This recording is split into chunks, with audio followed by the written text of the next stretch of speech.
Traylor. Jeff, what was your message to your team after this game? Oh, we celebrated a lot of records. I mean, it's hard to do that. You know, we've done a lot of great things here, but I guess it was a weird game, right? It was a very strange game. If you just look at all the huge plays in the game and how it happened, it's just weird. You know, for us to not have time of possession to our favor, I think we were down 19-11 at halftime. For us to lose the turnover battle, I know early at that point, I don't know how it turned out in the end. It might have ended up being tied in the end, but you know, that was unlike us. For us to have that many yards rushing, there's just so many things. Chris Carpenter fumbling a punt, not like us. The kid's as sure-handed as anybody there is. Then he returns a kick for a touchdown. Owen McCowan breaks Frank Harris's record for the longest quarterback run in the history of the school. Frank's was 71. Owen goes for 75. It was just weird the whole night. But I was proud of my kids. I mean, we were literally in the pits of hell coming back from Tulsa. And that's the longest plane ride maybe we've ever been on. And if you'd have told us we were going to beat Memphis, North Texas, Temple, and be bowl eligible after blowing that lead we blew, somebody thought you were crazy. But for the 5th year in a row, our guys are going bowling, and never been prouder of a group for hanging in there and really believing in what we teach, the triangle. And they believe in the culture. I mean, it's most teams go away. Those guys just don't, man. There's 26 seniors we celebrated out there tonight, and I'm really glad I get to coach them another month.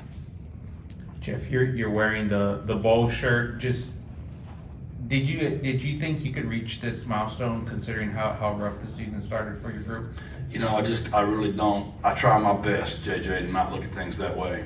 I really try my best to live what I preach and just try to win the day. Now, I mean, I'm sure Cara Bear would tell you, you know, when I'm at home by myself with her and Izzy, that I can get in my feelings and I can be like, how in the hell has this happened? Like, what has happened here? But you just can't be that way in front of your coaches. You can't be that way in front of your boss. You can't be that way in front of your players. You got to keep believing, man. You got to keep living the stuff you tell. And that's the hard part, right? It's always easy for all teachers to teach. It's always easy for teachers to tell. It's hard for teachers to live. And it's hard for teachers to be that example. And Carrie be the first one to tell you, I'm not always the example at the house, but just her, she has to catch the worst of it. But man, I'm really proud of my kids. So publicly, JJ, we had this plan the whole way. Privately, I was in the pits of hell with my team. Jeff, you talked about what the bowl streak meant to the seniors and to be able to secure that today. What did it mean to see that a lot of those guys were the ones who delivered the decisive plays? Yeah, I was intentional with that. I thought if our offense could get to 28, 24, it'd be a good night. Their defense is really good. They are a pain on everybody. They're so athletic. They're so hard to block. So we played pretty conservative, honestly. And we were going to take our field goals and try not to do anything to screw it up. And then we had 3 turnovers, right? Which is a recipe for a disaster against a team like that. I told y'all 5 was really good. That back 25 is really good. The other back 31 is really good. I hate that for Stan. He had a nice little football team, and you know he didn't win enough games, so they fire you. And I hate it for myself. Like I think our team is, you know, a 9 or 10 win football team, and should be playing for something other than going for a bowl, and we didn't get it done. So I hate that for Stan. I know the feeling. You mentioned Chris Carpenter's game. What did it mean to see him bounce back from the punt and have not just the kickoff return, but he had a big block on Owen's touchdown as well? Great point. That's the stuff that people don't. I mean, he literally did that, I think, before the return. I think that happened in sequence, right? Where a lot of guys, when they'll let 1 turn into 2, right? And that's a big play. When you fumble a punt, when your defense just went 3 and out, that's tough. And he knows it. He's a smart kid. But that's just Chris. Man, he's resilient like all those seniors are. Coach, the running game's been up and down this year, but if you think the last 2 games you've gone over 300 yards, what do you think has been the reason for that? We've been sticking to it, but every defense now watches us and they know our quarterbacks are freak when it comes to throwing the football down the field. So people are playing us differently now. So we got to take, you know, what's there. We're getting a lot better looks in the box because people don't want to see that number 2 throw it. He can really throw it. He was off tonight a couple times. He's not perfect. But that's a tough defense. So a little bit of scheme, but our players are sticking with it. And downfield blocking, there's a lot of just things. We've just gotten way better. We're a way better football team than we used to be. And then quick follow-up question, was Robert Henry healthy in the second half, or was it just a rotation thing? He'll be all right. He'll be all right. We were just trying to be smart. He got a little gimped up, but we think he'll be fine. Jeff, can you talk about the play of your defense? I think it was a program record for most tackles for loss tonight. Got 16. Those guys are special. They are. We're gonna miss them. We're gonna miss them. You know, Jamori broke the school record for sacks, so he tied it tonight with 4. Jamori had 5.5 TFLs, school record. It's our 21st straight game in a row to take away and a sack. Zay Frazier broke the single season record with 6. Cliff Chapman used to have, he had it with 5. Zay's had 2 interceptions now in 3 different games, first time in school history. One of the plays of the game was the onside kick. My man Bro, out of San Antonio, Texas, man, out there made a heck of a play, start the second half. And that doesn't seem like a big deal until you remember early in the year where we didn't make that play. Or you remember early in the year where we had the onside kick and we got the ball back. Those are huge plays, and a heck of a play by my man Bro. That's really his name, like Bro. Jeff, I'm not calling him Bro. Just don't want y'all to know that. Jeff, as much as you talk about winning each day, big picture wise, where progress isn't always linear, how do you look at this season in terms of a step forward for the program? I know it's not over yet, but big picture wise, how has this program gotten better? Oh, well, if you just look, I mean, the AAC is not a joke. I think it's an eye-opener to all of us of what other teams are committing to this new process we're in. And we're going to have to take a look, a big picture view, the true point of how committed are we going to be. They're firing all these coaches, right? Well, they're not taking these jobs unless they're getting what they want, or they're not taking the job. So the revenue sharing is a real thing.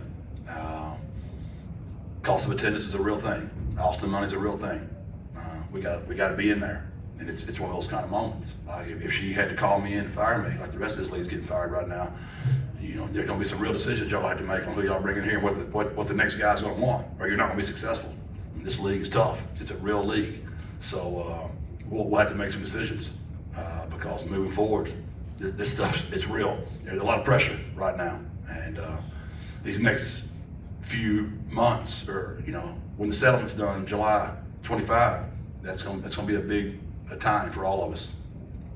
On that same note, it's senior night, you honored those guys, but how do you feel about the group you have coming back? Are you comfortable with what you have? Are you encouraged by the whole roster situation?